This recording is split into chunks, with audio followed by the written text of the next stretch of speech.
Well, greetings. As you can probably tell, I'm bringing this Veterans Day message to you from Heckathorn Cemetery. It's one of my favorite spots out here. As you look around, you'll see flag after flag marking the graves of servicemen. For me, this is hallowed ground. There's a song by the Statler brothers about a mother standing at the Vietnam Memorial and seeing her son's name. She says, "Lord, he's more than the name on the wall." Now, as we look at these graves of our veterans, remember that they too are more than names on a headstone. Each one has a story to tell. I'm sitting by the graves of my father-in-law, Gilbert Franklin, who was a World War II combat veteran in the U.S. Navy. Gilbert came from the hills of North Carolina and went to sea as a young man of 17. I'm not allowed to tell some of the stories he told us, but he was very instrumental in our church. And then there's Philip Franklin, my brother-in-law and brother Marine. He was a combat veteran of Vietnam. He was killed just 2 weeks shy of his 19th birthday. He's guarding the streets of heaven now, or at least that's what our song says.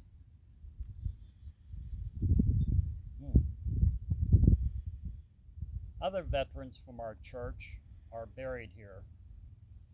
We have Gene Master. He was U.S. Army veteran, combat veteran from World War II. Now, Gene taught me, or tried to teach me, how to sing tenor. Now, Gene was first tenor, and I was supposed to be second tenor. But he often complained that, "Barb, play singing my part." Well, I thought it was pretty good if I'd do first tenor, but I settled into second tenor. Then we have Dave Ziffel, U.S. Air Force. Dave was quite the handyman for our church. And Hank Bickle, he was quite the guy. He was U.S. Army, World War II. He was with the Dixie Brigade in the Philippines. Now, you never knew when Hank might break out with a song on his harmonica during the church service, and he was very adept at clogging. Even at the ripe old age of 80 plus, he would clog like he was a young man. Then we have Ed Hughes, U.S. Marine Corps. Now, Ed was a great service to me when I got out of boot camp and came home. He taught me a lot about what being a Marine was. And then we have Don McCartney, U.S. Army. And Don always had a story to tell about his time in Korea. We have George Silvas, U.S. Navy. John Vogan, also U.S. Navy. Jack Beebe, he was a U.S. Army veteran, combat veteran of the Korean War. Each one of these men played an important role in the formation of our church, and they have been greatly, greatly missed.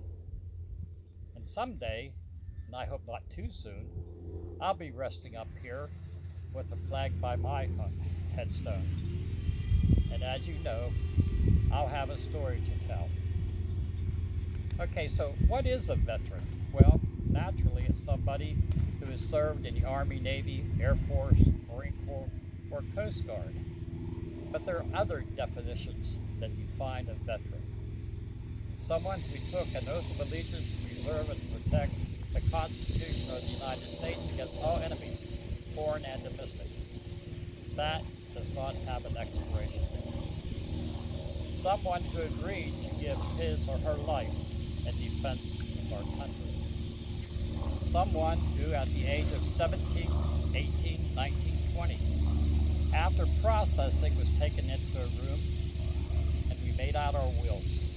Now, a lot of us don't do that much later in life.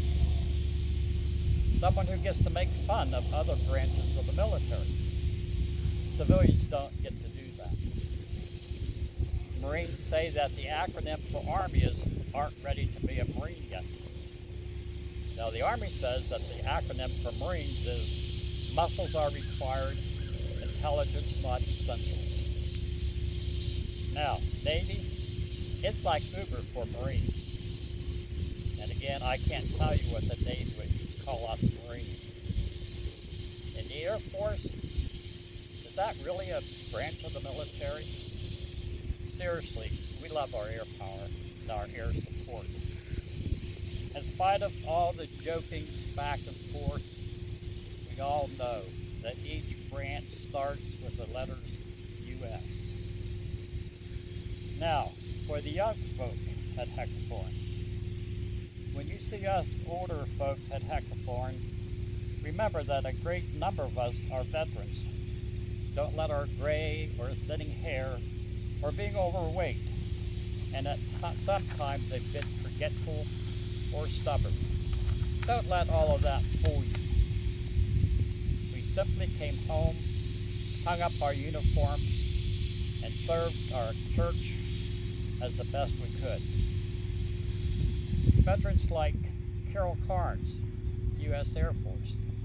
Now she probably won't want to tell me to tell you this, but Carol and I graduated together.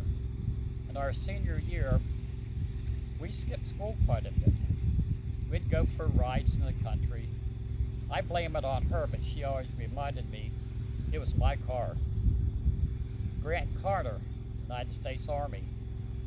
You know, you'll recognize Grant. He's the one sitting on the back pew telling everybody where to sit. He's our church historian and quite knowledgeable. And we have George Silvas, U.S. Air Force, also a combat veteran. George served in Thailand with the U.S. Air Force. And George has been responsible for putting the Soldiers Cross at the front of the church, helping with the AV, and basically doing anything he's asked to do. We have Jay Weckerly, U.S. Air Force, veteran and career airman. He served 20 years in the Air Force. I have yet to see anything that Jay cannot do. Wayne Perry, United States Army National Guard. Again, very helpful around the church. And Mike Black, U.S. Marine Corps combat veteran. Mike is like me, a little thin on top, a tad bit overweight, but a great service. Oh, and yes, me. I'm Clay Campbell, United States Marine Corps. I think all of you know that by now.